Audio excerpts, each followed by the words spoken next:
कम हुई है, stock exchange दुनिया की बेहतरीन है, रुपया तकड़ा हुआ है, दोस्त मुमालिक यहां पर इन्वेस्टमेंट कर रहे हैं, और आप हर आए दिन फसाद, इंतशाद, लॉकडाउन, चल से बंद, मैं ये कर दूंगा, मैं वो कर दूंगा।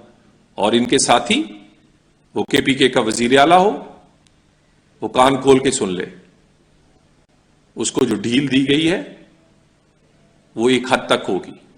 वफाक के पास बहुत सारी ऑप्शंस हैं, और कोई सूबा अगर ये समझेगा कि वो वफाक पर हमलावर हो सकता है अपने वसाइल से, तो ये पाकिस्तान का ना आईन इजाजत देता है, ना पाकिस्तान की रियासत और वफाकी हुकूमत इजाजत देगी।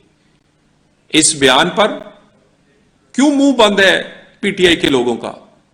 क्यों वो कंडेम नहीं करते? यानी आप लोग वो हैं जो नंगे पांव लोगों को दिखाने जाते थे, लेकिन मस्जिद नबवी में रौज़ा रसूल के पास खड़े होकर नारेबाजी करते थे, शोर करते थे, जिसका हुक्म, जिसमें तो जो अल्लाह ताला ने रोका है कि मेरे हबीब के सामने कोई ऊंची आवाज से नहीं बोल सकता। यानी अगर आप एहतराम करते तो वहां नारे लगाते, अगर एहतराम करते तो नंगे पांव जाते और वापस जेबें भर के उसमें हार घड़ियां लेकर आते, और अगर आप एहतराम करते तो आज सऊदीया पर इल्जाम लगाते।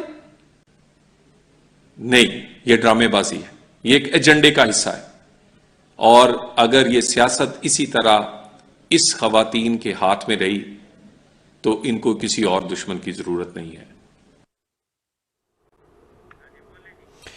पीटीआई के सियासत इस वक्त गैर सियासी लोगों के हाथ में है। पीटीआई दौरे हुकूमत